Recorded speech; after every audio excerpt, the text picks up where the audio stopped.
नमस्कार। ज्योतिषीय श्रृंखला की इस कड़ी में आपका हार्दिक स्वागत है। दो भावेशों के परस्पर स्थान परिवर्तन से बनने वाले योगों का अध्ययन अभी हम कर रहे हैं, जिसमें पिछले वीडियो में हमने भावेशों के परस्पर स्थान परिवर्तन से बनने वाले 28 योगों का अध्ययन किया, जिसको हम महायोग की संज्ञा देते हैं और जो जातक पर शुभ फल प्रदान करने वाले होते हैं। लेकिन कुल 66 योग जो बनते हैं परस्पर संबंध से, उसमें से 30 योग दैन्य योग कहलाते हैं, जो जातक पर अपना अशुभ प्रभाव छोड़ते हैं। आइए जानते हैं वो किस प्रकार से दैन्य योग का निर्माण होता है। पहला है कि यदि बेस और लग्नेश,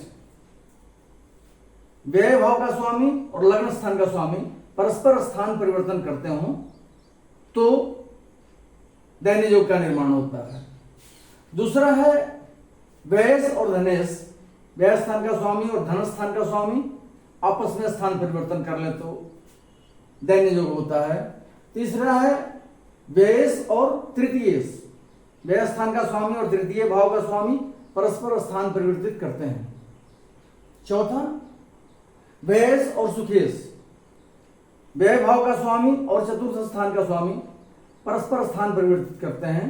चतुर्थ भाव का स्वामी द्वादश स्थान में, द्वादश स्थान का स्वामी चतुर्थ स्थान में हो तो दैन्य योग बनता है। पांचवा है व्यय और पंचमेश, व्यय स्थान का स्वामी और पंचम स्थान का स्वामी परस्पर स्थान परिवर्तन करते हो।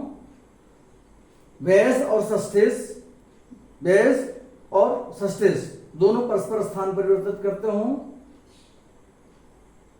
व्यय और सप्तमेश, व्यय भाव का स्वामी और सप्तम भाव का स्वामी परस्पर स्थान परिवर्तित करते हो।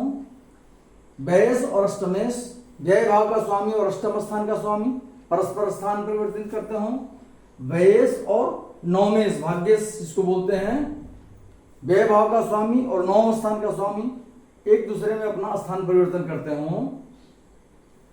व्यय और राजेश, राजेश व्यय भाव का स्वामी और दसम भाव का स्वामी परस्पर स्थान परिवर्तित करते हो। और व्ययेश और लाभेश, व्यय भाव का स्वामी और लाभ स्थान का स्वामी परस्पर स्थान परिवर्तन करते हो। अगला है अष्टमेश, अष्टमेश और लग्नेश, अष्टम भाव का स्वामी और लग्न स्थान का स्वामी परस्पर स्थान परिवर्तित करते हो। अष्टमेश और धनेश, द्वितीय भाव का स्वामी और अष्टम स्थान का स्वामी एक दूसरे के भाव में स्थित हों।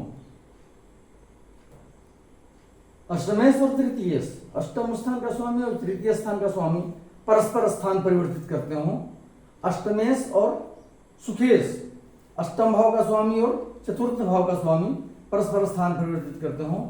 अष्टमेश और पंचमेश, अष्टम स्थान का स्वामी और पंचम भाव का स्वामी परस्पर स्थान परिवर्तित करते हो। अष्टमेश और षष्ठेश, अष्टम भाव का स्वामी और षष्ठ स्थान का स्वामी परस्पर स्थान परिवर्तित करते हो। अष्टमेश और सप्तमेश, अष्टम भाव का स्वामी और सप्तम भाव का स्वामी एक दूसरे के स्थान में स्थित हो। अष्टमेश और भाग्येश, अष्टम स्थान का स्वामी और नवम स्थान का स्वामी परस्पर एक दूसरे के स्थान में स्थित हो। अष्टमेश और राजेश, अष्टम भाव का स्वामी और दसम स्थान का स्वामी परस्पर स्थान परिवर्तित करते हो।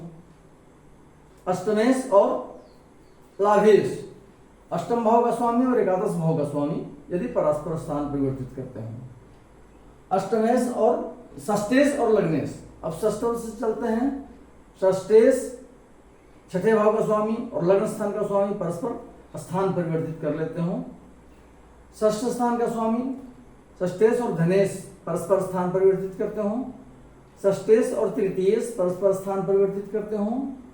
षष्ठेश और सुखेश, चतुर्थ भाव का स्वामी और षष्ठ भाव का स्वामी परस्पर स्थान परिवर्तित करते हो।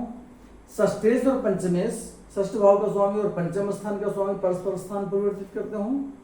षष्ठेश और सप्तमेश, षष्ठम भाव का स्वामी और सप्तम स्थान का स्वामी। षष्ठेश और भाग्येश, षष्ठम स्थान का स्वामी और भाग्य स्थान का स्वामी नवम भाव का स्वामी परस्पर स्थान परिवर्तित करते हो। षष्ठेश और दशमेश, षष्ठ स्थान का स्वामी और दसम भाव का स्वामी परस्पर स्थान परिवर्तित करते हो। और अंतिम है षष्ठेश और एकादशेश। षष्ठ स्थान का स्वामी और एकादश भाव का स्वामी यदि परस्पर स्थान परिवर्तित करते हों तो इस स्थिति में दैन्य योग का निर्माण कुंडली में होता है। अब एक प्रश्न उठता है कि ये त्रिक भावों के स्वामी द्वादशेश, अष्टमेश और षष्ठेश, इनके स्वामी का अन्य भावों के स्वामी के साथ परस्पर स्थान परिवर्तन के संबंध के कारण यह दैन्य योग का निर्माण होता है। यह क्लियर हो गया।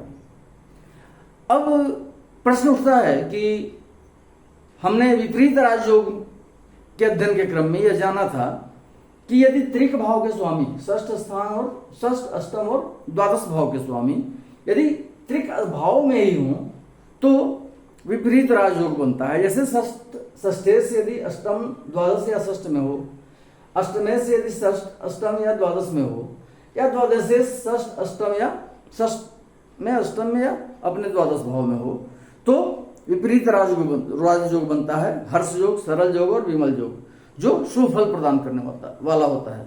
लेकिन दैन्य योग में भी देख रहे हैं कि इसमें द्वादशेश षष्ठ में है, षष्ठेश द्वादश में है, तो दैन्य योग बन रहा है।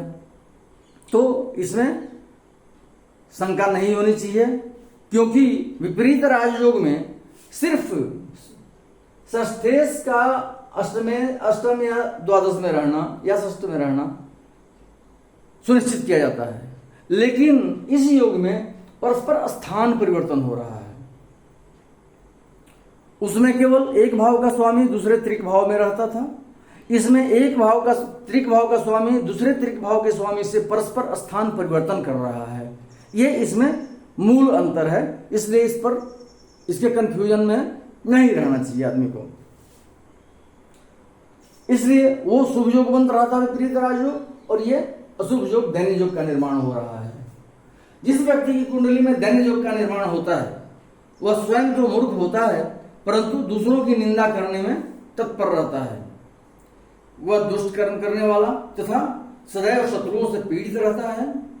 ऐसा व्यक्ति क्रूर वचन बोलता है तथा स्थिर मति का नहीं होता है, चंचल मति होती है उसकी। और ऐसा व्यक्ति जिस कार्य को प्रारंभ करता है उसमें विघ्न और विच्छेद उत्पन्न होता ही है। अगले वीडियो में हम यही परस्पर भावेशों के संबंध से जो 8 योग और बनने वाले हैं, 8 संबंध के द्वारा खल योग का निर्माण होता है, उनका अध्ययन करेंगे। नमस्कार।